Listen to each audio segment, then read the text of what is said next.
नमस्कार, SBT news में आपका स्वागत है। पेश है 6 मार्च सोमवार शाम 7:15 बजे राजस्थान की बड़ी खबरें। मुख्यमंत्री अशोक गहलोत ने प्रदेशवासियों को होली एवं धुलंडी के पर्व पर शुभकामनाएं दी है। गहलोत ने कहा कि होली के विविध रंग अनेकता में एकता की हमारी संस्कृति के परिचायक हैं और इसे और मजबूत बनाने के लिए प्रेरित करते हैं। मुख्यमंत्री ने प्रदेशवासियों का आह्वान किया कि वे समरसता, सद्भाव और भाईचारे के साथ आगे बढ़ते हुए प्रदेश की उन्नति में भागीदार बने। सामाजिक बुराइयों, विषमताओं, कुरीतियों और नकारात्मकता का दहन कर नई सोच, आचरण और उमंग के साथ होली का स्वागत करें। राजस्थान विधानसभा के चुनाव में अब 9 महीने का समय बचा है। इस दौरान बजट की घोषणाओं के क्रियान्वयन तथा मंत्रियों और विधायकों की नाराजगी दूर करने के लिए अब गहलोत सरकार एक बार फिर ब्यूरोक्रेसी में बड़ी सर्जरी करने की तैयारी कर रही है। सरकार में उच्च स्तर पर IAS अधिकारियों की तबादला सूची पर भी गहनता से मंथन हो रहा है।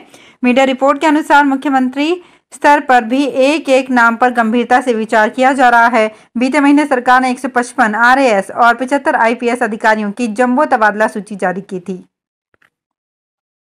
राउज एवेन्यू कोर्ट ने दिल्ली के पूर्व उप मुख्यमंत्री मनीष सिसोदिया को 20 मार्च तक न्यायिक हिरासत में भेज दिया है। अब उनकी होली जेल में ही बीतेगी। आम आदमी पार्टी के नेता की जमानत पर 10 मार्च को सुनवाई होनी है। आज सिसोदिया को तिहाड़ जेल भेज दिया गया। इससे पहले आज CBI ने पूर्व डिप्टी CM मनीष सिसोदिया को कोर्ट में पेश किया तो वो रास्ते में मुस्कुराते हुए दिखाई दिए। कोर्ट परिसर में मीडिया का जमावड़ा लगा हुआ था। जब उन्हें पेशी के लिए ले जाया जा रहा था तो उन्होंने मीडिया के सामने हाथ हिलाकर अभिवादन किया। आम आदमी पार्टी के नेता से दिल्ली की आबकारी नीति में कथित भ्रष्टाचार के मामले में पूछताछ की गई है। CBI के वकील ने कहा कि इस समय हम आगे CBI रिमांड नहीं चाहते हैं, लेकिन अगले 15 दिन में हम इस पर विचार करेंगे। जमीन के बदले नौकरी देने के मामले में CBI की टीम सोमवार सुबह से लालू यादव की पत्नी और पूर्व मुख्यमंत्री राबड़ी देवी से उनके घर पर पूछताछ कर रही है। मीडिया रिपोर्ट्स के मुताबिक 12 अफसरों की टीम 2 से 3 गाड़ियों में उनके पटना स्थित 10 सर्कुलर रोड आवास पर पहुंची। इधर RJD नेता और कार्यकर्ता आवास के बाहर धरने पर बैठ गए हैं। इसे देखते हुए सुरक्षा बढ़ा दी गई है। लैंड फॉर जॉब स्कैम में CBI की चार्जशीट पर कोर्ट ने समन जारी किया है। सरकार ने देश में खिलौनों और साइकिल कलपुर्जों के विनिर्माण को बढ़ावा देने के लिए 7,000 करोड़ रुपए से अधिक की 2 उत्पादन से जुड़ी प्रोत्साहन योजनाओं को अंतिम रूप दिया है। मामले से अवगत लोगों ने बताया कि खिलौनों के लिए योजना के लिए 3,489 करोड़ रुपए और साइकिल के पुर्जों के लिए 3,597 करोड़ रुपए आवंटित किए जाने की उम्मीद है। इससे संबंधित कैबिनेट नोट पहले ही जारी किया जा चुका है। एक व्यक्ति ने कहा, जैसे ही हमें इन 2 योजनाओं के लिए कैबिनेट से मंजूरी मिल जाएगी, हम नियमों को अंतिम रूप देने की पहल शुरू कर देंगे। साथ ही अगले वित्त वर्ष के अंत तक आवेदनों की जांच पूरी करने की योजना है। अगर आपका भी कर्मचारी भविष्य निधि में खाता खुला है तो ये खबर आपके लिए बहुत महत्वपूर्ण है। आपको बता दें कि PF पर मिलने वाले ब्याज में एक बार फिर से कैंची चलने की आशंका है। वित्त वर्ष 2022-23 के लिए भविष्य निधि यानी कि PF पर ब्याज दर को लेकर 25-26 मार्च को कर्मचारी भविष्य निधि संगठन के केंद्रीय न्यासी बोर्ड की बैठक होने जा रही है। हालांकि बैठक के एजेंडे को लेकर आधिकारिक रूप से कुछ नहीं कहा गया है, लेकिन जानकार लोगों का कहना है कि ब्याज दर 8% के स्तर से नीचे जाने की संभावना नहीं है। अलवर के रेलवे जंक्शन से 500 मीटर दूर दाऊदपुर रेलवे फाटक पर आज सुबह 9 बजे बड़ा हादसा टल गया।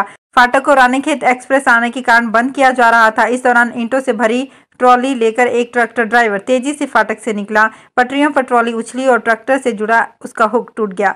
ट्रॉली पटरी पर ही गिर गई। उसके बाद ट्रैक्टर लेकर ड्राइवर फरार हो गया, जबकि ट्रॉली पटरी पर ही पड़ी रही। फाटक के गैंगमैन ने सूझबूझ दिखाते हुए दिल्ली की ओर से आ रही ट्रेन की लेन पर लाल झंडा लगाया और हादसे की सूचना लोको पायलट तक पहुंचाई। ऐसे में फाटक से 500 मीटर दूर ट्रेन रुक गई। ऐन वक्त पर अगर लोको पायलट को सूचना नहीं मिलती तो बड़ा हादसा हो सकता था।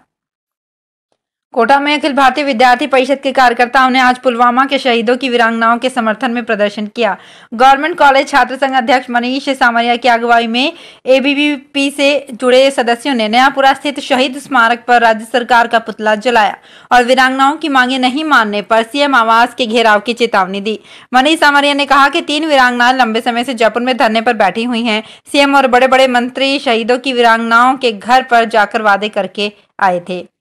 उदयपुर में अलसीगढ़ बांध से पानी छोड़े जाने के बाद पिछोला झील का जलस्तर 7.3 फीट हो गया है। पिछले 3 दिनों से लगातार सीसारमा और नांदेश्वर में करीब 1.5 फीट का बहाव जारी है। जल संसाधन विभाग की माने तो अलसीगढ़ डैम 1 फीट गेट खुला होने से आगामी 5 से 6 दिनों तक पिछोला में पानी की आवक जारी रहेगी। वहीं यदि अलसीगढ़ डैम के अलावा दूसरे गेट भी खोले गए तो पिछोला में जलस्तर 9 फीट के पार हो जाएगा। जल संसाधन विभाग के जेएन निर्मल मेघवाल ने बताया कि 4 दिन पहले अलसीगढ़ डैम के 1 फीट गेट खोले गए थे। पिछोला में जल स्तर बढ़ाने के लिए गेट खोले गए थे। इसके चलते सीसारमा और नांदेश्वर चैनल के जरिए पिछोला में पानी जा रहा है। राजस्थान में विधानसभा चुनाव से पहले जातिगत जनगणना और ओबीसी आरक्षण का मुद्दा गरमाया हुआ है। सामाजिक मंच पर आए विभिन्न पार्टियों के नेताओं ने जाट समाज से मुख्यमंत्री बनाए जाने की मांग उठाई है। जाट मुख्यमंत्री के मुद्दे को लेकर आगामी विधानसभा चुनाव में नेता अपनी अपनी पार्टी के लिए माहौल बनाएंगे। जाट समाज ने जातिगत जनगणना और अन्य पिछड़ा वर्ग यानी कि ओबीसी के आरक्षण को 21 से बढ़ाकर 27% करने की मांग की है। जयपुर के विद्याधर नगर स्टेडियम में रविवार यानी 5 मार्च को हुए जाट महाकुंभ में सभी ने सामाजिक एकता और राजनीतिक विचारधारा से ऊपर उठकर समाज को प्राथमिकता देने का निर्णय लिया है।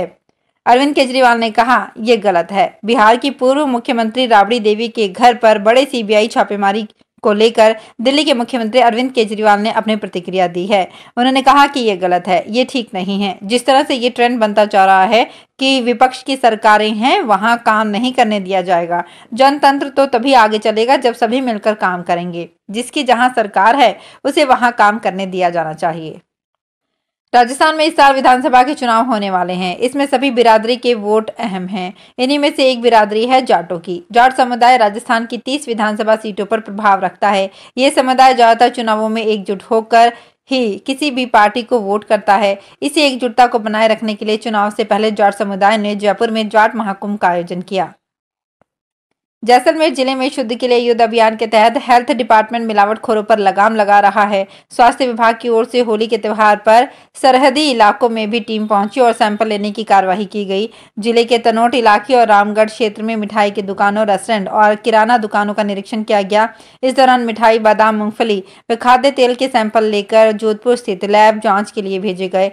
सीएमएचओ डॉक्टर BL बुनकर ने बताया कि होली के त्योहार को देखते हुए हेल्थ डिपार्टमेंट की टीम ज्यादा अलर्ट होकर काम कर रही है। होली पर भी सीबीएसई की परीक्षाएं जारी है। सोमवार को 10वीं का होम साइंस और मल्टी स्किल फाउंडेशन कोर्स तथा 12वीं का फिजिक्स का पेपर हुआ।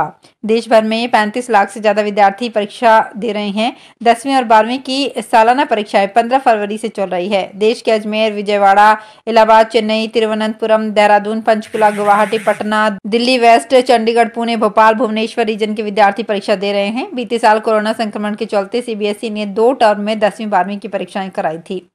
राजस्थान की मंडियों में इन दिनों करीब 1.5 लाख बोरी धनिया की आवक प्रतिदिन हो रही है। इसमें सबसे ज्यादा आवक गुजरात की मंडियों में हो रही है। गुजरात मंडियों में प्रतिदिन 1.25 लाख बोरी धनिया मंडियों में उतर रहा है। इसी प्रकार मध्य प्रदेश में 20,000 तथा राजस्थान की रामगंज मंडी, 12 तथा कोटा में लगभग 15,000 बोरी धनिया की आवक प्रतिदिन हो रही है। यही कारण है कि एक माह में ही धनिया के भाव 15 रुपए प्रति किलो तक टूट गए हैं। मसाला कारोबारी राम अवतार अग्रवाल का कहना है कि इस साल देश में 1.5 करोड़ बोरी धनिया उत्पादन का अनुमान है। वहीं पिछले साल लगभग 90 लाख बोरी धनिया पैदा हुआ था। तो फिलहाल इस बुलेटिन में इतना ही। फिर हाजिर होंगी कुछ और बड़ी खबरों के साथ। अगर आप भी अपने आसपास की छोटी बड़ी और महत्वपूर्ण खबरों से अपडेट रहना चाहते हैं तो सब्सक्राइब कीजिए हमारे चैनल SPT न्यूज को और प्रेस कीजिए बेल आइकन पर।